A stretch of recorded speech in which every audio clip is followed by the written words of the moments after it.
Okay, let's be real for a minute. You've probably been there, right? Staring at that blank screen, it's 2 in the morning, and you're just wondering, how did this happen?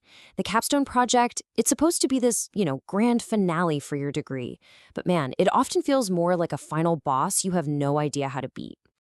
But what if we could flip that script? That's what we're going to do right now. We're going to break down exactly how you can turn that mountain of stress into a major success. Let's make this final hurdle feel like a victory lap. You know, the reason it feels so massive is because it isn't just one thing. It's not just a long essay. It's a full-on mashup of skills. You've got to be a researcher, an analyst, a planner, and a project manager, all at the same time. And that's exactly where it gets tricky. So, to make this whole thing feel less daunting, the very first step is to just look at the map.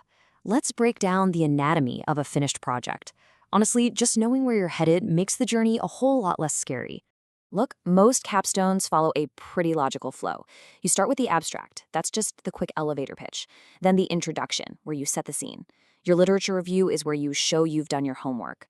Methods are all about how you did what you did. Results and discussion, that's the main event, where you show your findings and explain what they mean. And then you just wrap it all up with a conclusion in your references. See? When you break it down, it's just a series of steps. And this image is the perfect way to think about it. You're not trying to build the whole thing at once. Nope, you're just laying one brick, then the next, then the one after that. Each section is its own little win. All right, now for the really important part. Most people don't struggle with their capstone because they aren't smart enough. Not at all. It's because they fall into a few very common traps. So let's talk about these 5 silent killers, and more importantly, how you can sidestep them completely. Okay, first up, the topic. This is a total Goldilocks problem. If your topic is too broad, your paper ends up being a mile wide and an inch deep. But if it's too narrow, you'll be tearing your hair out just trying to find enough research to write about. Either way, you're stuck. So the key is finding that just right sweet spot. You need a topic that's focused enough to go deep, but not so niche that there's nothing to read.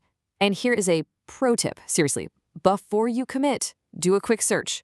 Just make sure the articles and the data you need actually exist. It'll save you so much pain later. Mistake number 2 is just jumping into the deep end without a map.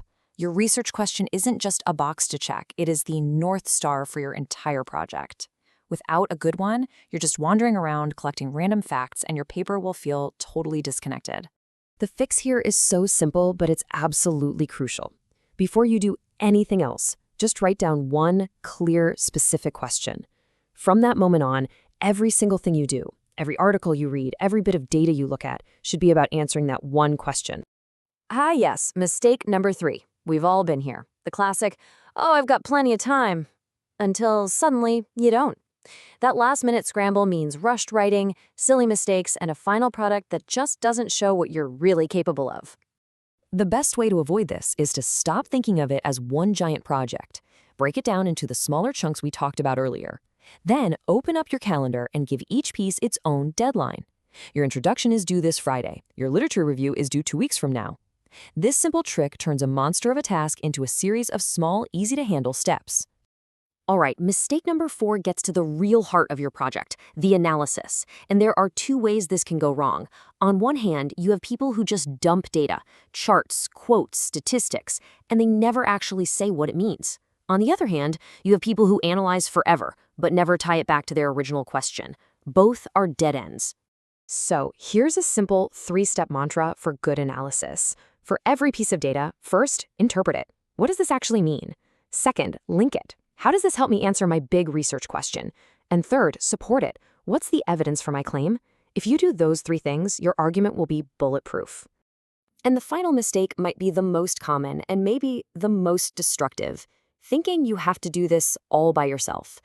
The capstone is not a test to see if you can survive on a deserted island. Waiting until the last minute or until you're totally stuck to ask for help is a recipe for a bad time. The solution?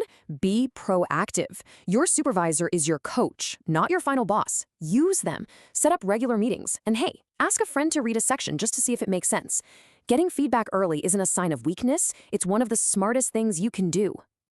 Okay, we've dodged the major pitfalls.